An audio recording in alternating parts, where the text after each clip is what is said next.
speaker is Mr. Young.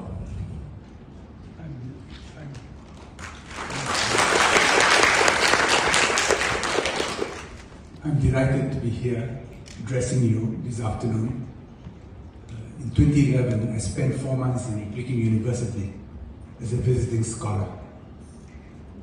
And all my 4 children have spent time in Peking University. My second son did his undergraduate studies at Guanghua. So for me, when I come to Peking University, there is a certain sense of affection. It is a great university. And you are very fortunate to be here. We live in a period of great transition. It is the transition to a multipolar world. It will also be a transition marked by technological change unseen before in AI, in quantum computing, in the biomedical sciences. And many things will change. Many things that we are seeing in the world today is a result of deeper changes affecting human society. Whether it is Sino-US tension, whether it is a quarrel between China and India, the Ukraine war, the revolt against French influence in West Africa, the drama in South Asia. A future is being born. We can see parts of it, but the full shape is not yet clear. But by 2050,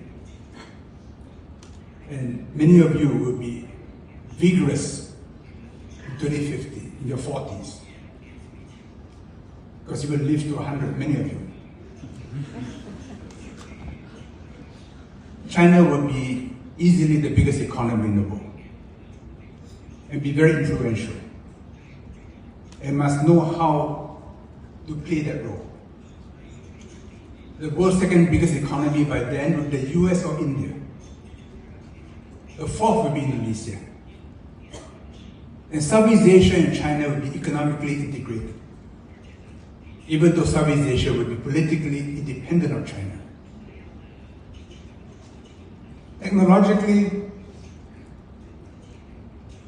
it's hard to envisage now what that world will be like. There will be human colonies on the moon. Human beings would have landed on Mars by then. And on the moon, do we still carry guns? Not against aliens, but against one another. Medical tests will enable you to tell in advance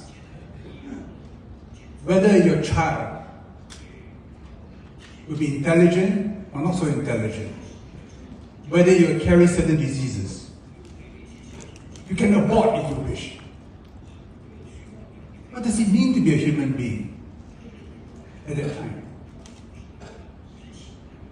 It's something which you will have to confront, because technology is moving much faster than our moral sense is able to catch up.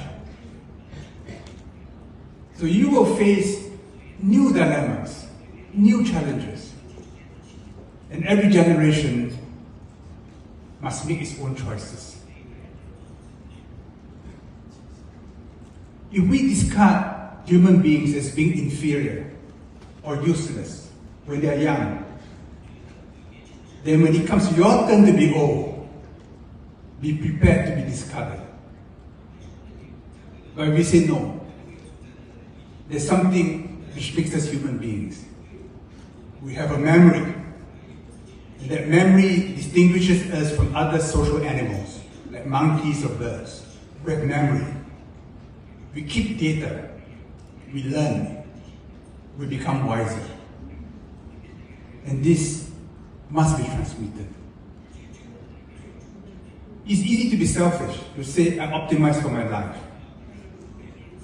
Then the Chinese population will keep declining. but you will have to ask yourself, do I need to marry younger, have children younger, have more children?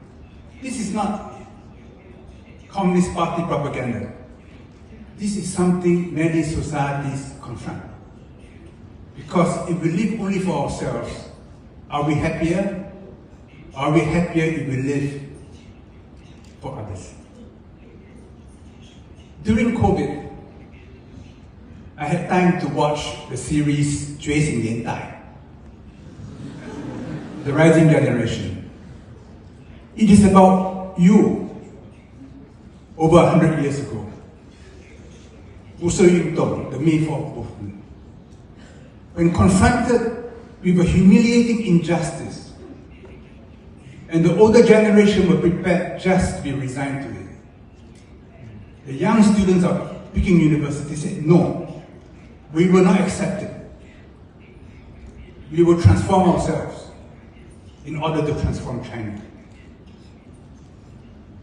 I remember that movie, so when I came this time around, I looked for the statue of Li Dazhao and Tsai Ing-wen and took photographs. Because they remind me of a great event which happened more than 100 years ago, which happened here. You will face challenges no less dramatic than those faced by them over 100 years ago. The choices you make will determine the future of China and the world for years to come. I hope you will make your choices well.